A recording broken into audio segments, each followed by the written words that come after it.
The most terrifying words in the English language are, "I'm from the government and I'm here to help." Freedom is never more than one generation away from extinction. We didn't pass it to our children in the bloodstream. It must be fought for, protected, and handed on for them to do the same. The trouble with our liberal friends is not that they're ignorant, it's just that they know so much that isn't so. If we ever forget that we are one nation, under God, then we will be a nation gone under. Government's view of the economy could be summed up in a few short phrases: if it moves, tax it; if it keeps moving, regulate it; and if it stops moving, subsidize it. The future doesn't belong to the faint-hearted, it belongs to the brave. There are no great limits to growth, because there are no limits of human intelligence, imagination, and wonder. How do you tell a communist? Well, it's someone who reads Marx and Lenin.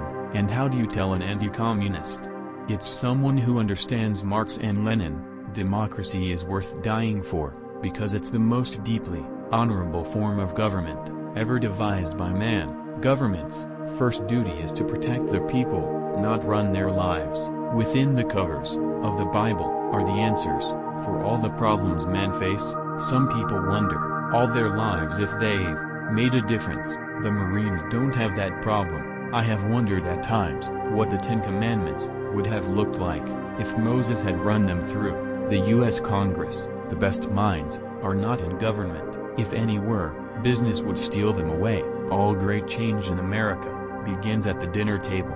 I know in my heart that man is good, that what is right will always eventually triumph, and there's purpose and worth to each and every life. Republicans believe every day is the 4th of July, but the Democrats believe every day is April 15th. Status quo, you know, is Latin for the mess we're in. Government is like a baby, an alimentary canal, with a big appetite at one end and no sense of responsibility at the other.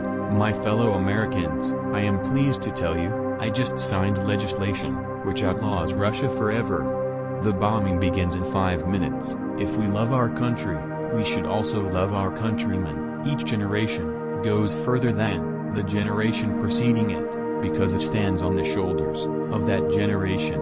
You will have opportunities beyond anything we've ever known. Today on the NATO line, our military forces face east to prevent a possible invasion. On the other side of the line, the Soviet forces also face east to prevent their people from leaving. We should measure welfare's success by how many people leave welfare, not by how many are added.